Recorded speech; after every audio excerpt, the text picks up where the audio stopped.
only have to look at what is happening to see the blatant bias and manipulation to create a state of fear that will lead the British people to stay in fear of the consequences of coming out. So there is a conspiracy regarding staying in the European Union.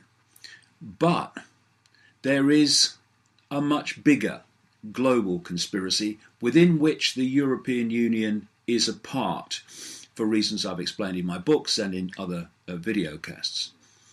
And the crucial foundation method of pushing the world in the direction this hidden hand wants is on public display with this whole manipulation of the European Union referendum. And by that I mean fear. There's a stablemate of fear in this technique of manipulation, and it's called chaos. You put fear and chaos together, and you create a situation where people become open to A, being protected from what they've been manipulated to fear, and B, in a state of chaos, people are looking for order out of the chaos. And if you can present your order, in other words, your agenda, as a solution to the chaos, then vast numbers of people are going to be open to your solution, which is taking your agenda along the road you want it to go. Now, here's a motto from the 33rd degree of the Scottish Rite of Freemasonry. Ordo ab chaos. Order out of chaos. And it's what I've been calling for decades now, the technique of problem, reaction, solution. You create a problem, you tell the public the version of the problem that you want them to believe. You're looking at stage 2 for the people to react with fear, and basically something must be done, do something about it.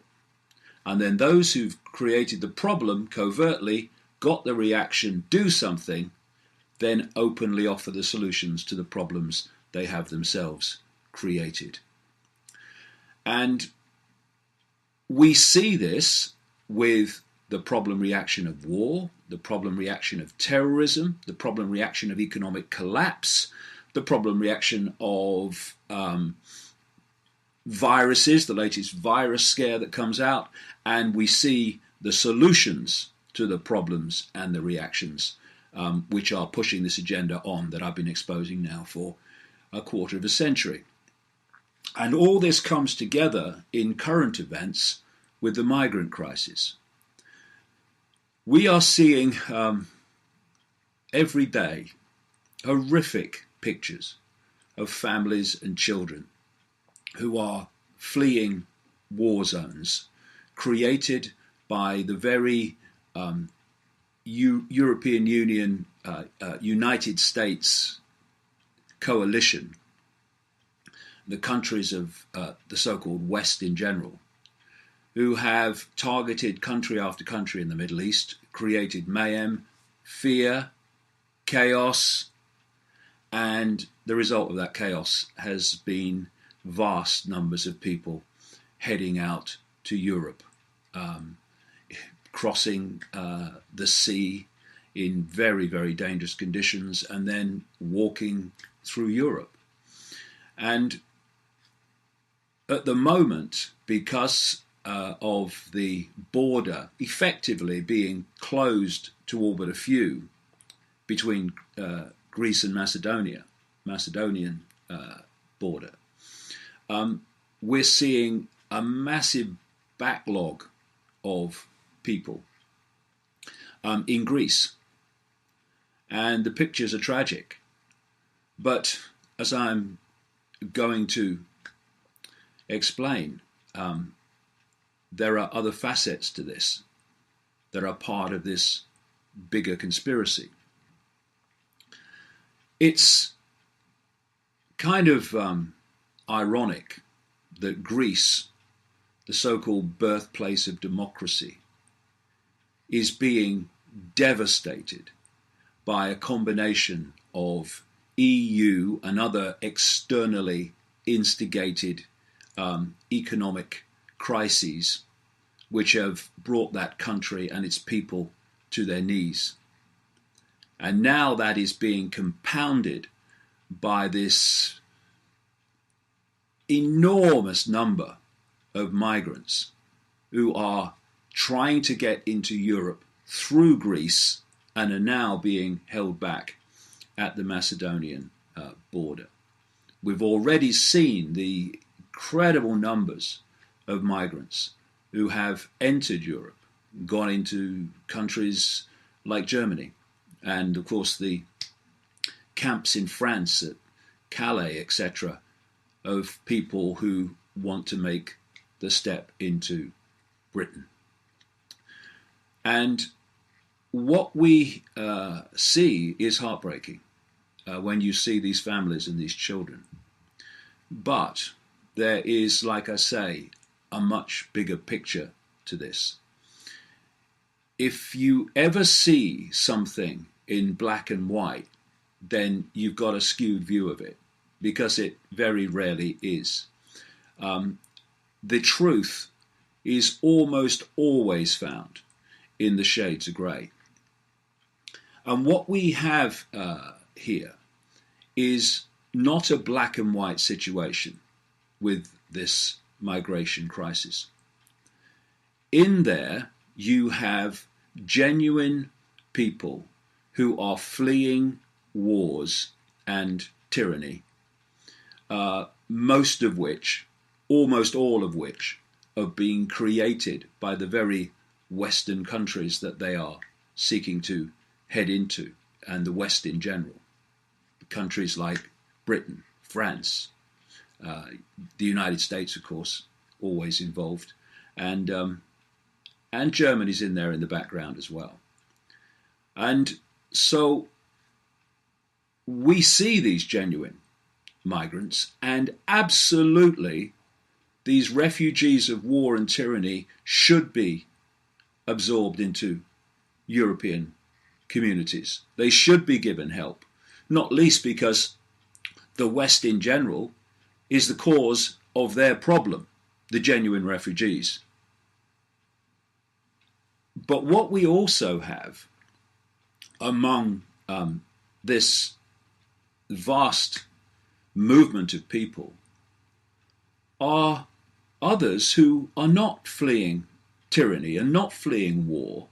They are taking the opportunity to jump on that flow of people, and for their own reasons. Now, first of all, that is making it far more difficult for the genuine people by adding to the sheer numbers. And some of these people are not very nice. And, well, that's racist. No, it's not. You give me any group of people, large group of people, I don't care if they are black, brown, white, sky blue, pink. There will be genuine people in there. There will be nice people in there. There will be people who in need of help in there. And there will be arseholes in there. It's the same the world over, no matter what culture, what country, what race you're talking about. But what we see is this black and white polarity that has developed, where you've got people on the what would be called the far right, who are basically saying, keep them all out. Keep them all out. People in desperate need because of what Western countries have done to their country. What kind of compassion is that? What kind of humanity is that? Don't be silly. And then you've got on the other polarity, on the left of politics, people basically saying, let them all in, which is just as bloody stupid because of the consequences for everybody of that. You know, in Britain alone, there are people already here, black, white, all shades of colour and race, who are in desperate need because of austerity programs and so on, who are struggling, who are homeless.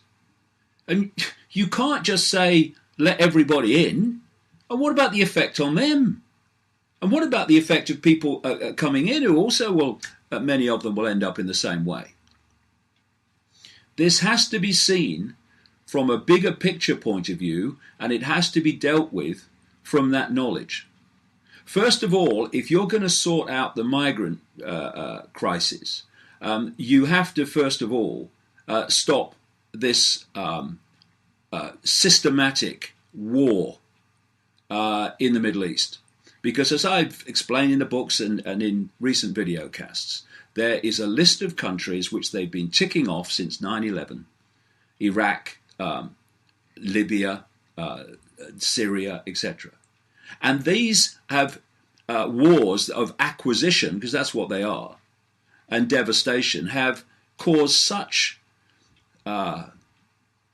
incredible upheaval in those countries that Iraqis and Syrians and Libyans are now trying to head for Europe. And if you don't stop the cause, you're not going to stop the flow of people seeking to escape what you have caused.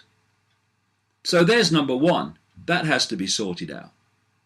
And we've got to go beyond this black and white idea that you let everybody in no matter what, instead of letting in genuine people in genuine need of help and looking differently to those who are simply piggybacking that for their own ends.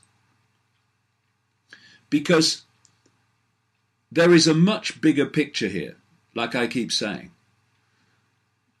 The plan, and this locks into the European Union and Cameron with his referendum. The plan is to break up Europe into regions ruled by dark suit bureaucrats in Brussels. No countries, that's the plan. Break them up, end sovereign nations, and break them up into regions ruled from the centre in Brussels. Now, there is obviously going to be a terrific resistance to that from people who value their country, value their nation, value their sense of culture. And I quote in my new book, Phantom Self, an insider who said in 1969 that it is much easier to break up nations when you fill those nations, I'm paraphrasing here, when you fill those nations with people from a different culture, than it is if you try to do it with people who are from that culture, from that nation. And so, this insider said, 1969, they were going to instigate massive immigration between cultures to break down the sense of nationhood, in effect, the sense of culture, so that those countries could be broken up and taken over by a much greater supranational force, i.e., in this case, the European Union. And that's what we're seeing. I heard an interview this week with a very genuine person of what you would call the left, talking about the migrant crisis and talking about the German Chancellor Merkel in almost terms that she was a heroine for what she's done in opening Germany's doors without question to anyone that basically wants to come in. And this is so indicative of how the left in politics has lost the plot by not understanding what the plot is. Chancellor Merkel is a 100% owned pawn of this hidden hand that I talk about. And thus, when she does something, it's because the hidden hand has demanded it. And if you look at what I'm talking about here, the breakdown of a sense of culture, one of the countries in Europe that has the greatest sense of culture, the greatest sense of itself, is Germany. And so Germany has been targeted up to this point more than any other country with this migrant agenda. And so what you have, again, taking away the black and white, you have these migrants, great numbers of which are absolutely genuine and should be allowed in and should be helped, not least because we caused the problem. I say we, the West. And you've got this other enormous number of migrants who have piggybacked those genuine people to get in for their own reasons. And they and the indigenous population that has been affected by this have been played off against each other by the same hands holding the same strings. Because what they want is a breakdown of the sense of culture to dilute opposition to breaking up Europe into regions and ending nations and ending countries. And they want conflict and they want upheaval between the migrants and at least some of the indigenous population. Because that creates, here we go, fear and chaos. And out of fear and chaos, they can offer their solutions to end fear and chaos, which actually lead to more fear and chaos. That's the way it works. And so if you want to introduce a police state, if you want to introduce more and more surveillance, more and more control, then you want upheaval, you want violence, you want conflict, because that's a problem to which you can offer your solution, which is more and more police state. They've done it with terrorism quite blatantly by saying we must take your freedoms away to protect your freedoms. And over the last week, there has been the text, the contents of a new book by a guy called Tom Bauer, an investigative journalist, that's been serialized in a British newspaper. And it's about Tony Blair. And I'm going to talk quite a bit about Tony Blair today, because Tony Blair personifies everything that is wrong with British and global politics. And he also personifies the frontman for this global agenda orchestrated from the hidden, from the shadows, by people we never see.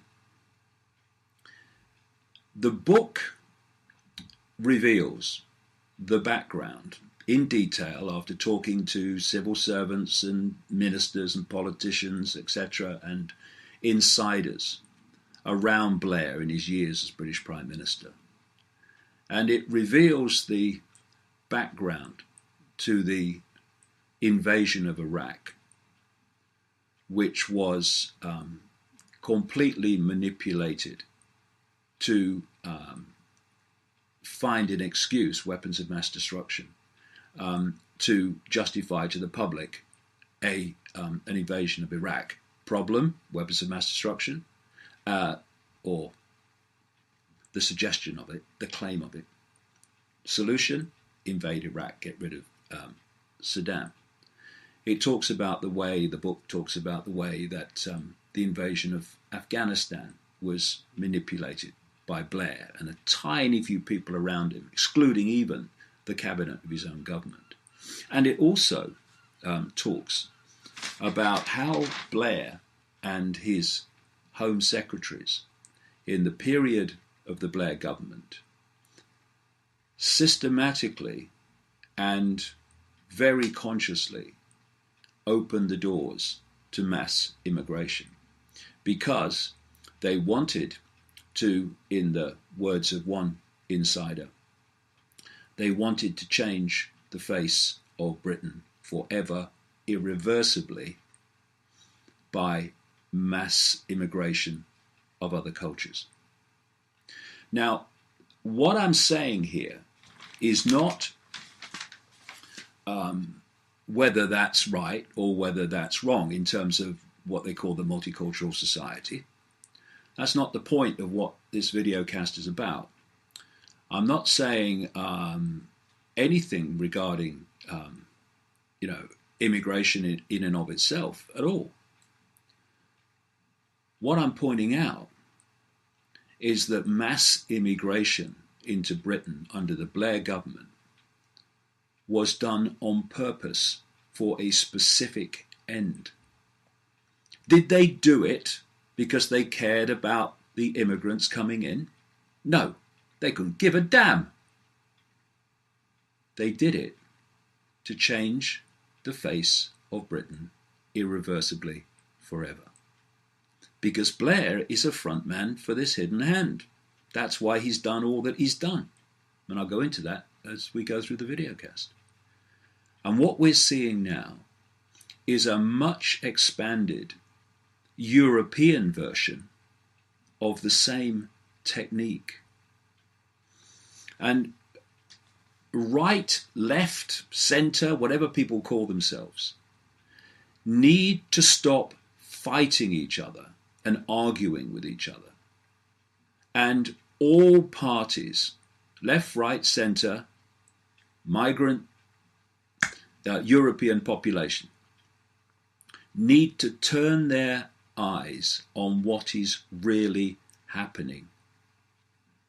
And that is that the migrants and the European population are both being used as pawns in a game that has massive implications for everybody. A game, an agenda that is designed to restructure Europe in its entirety and put it under the total control of a fascist communist, both the same if you are living under it, European Union.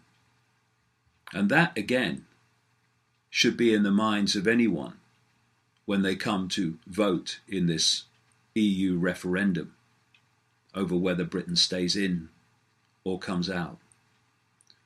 Because, as I keep emphasizing, we are seeing a process here. We are seeing an unfolding agenda. If you think it's bad now, strap in, because they've hardly started. And if we go on seeing the world and events like the migrant crisis in purely black and white terms, without seeing its context in the greater scheme of manipulation, then we'll go on fighting each other and arguing with each other while the holders of the strings go on taking the world where they've long planned to take it.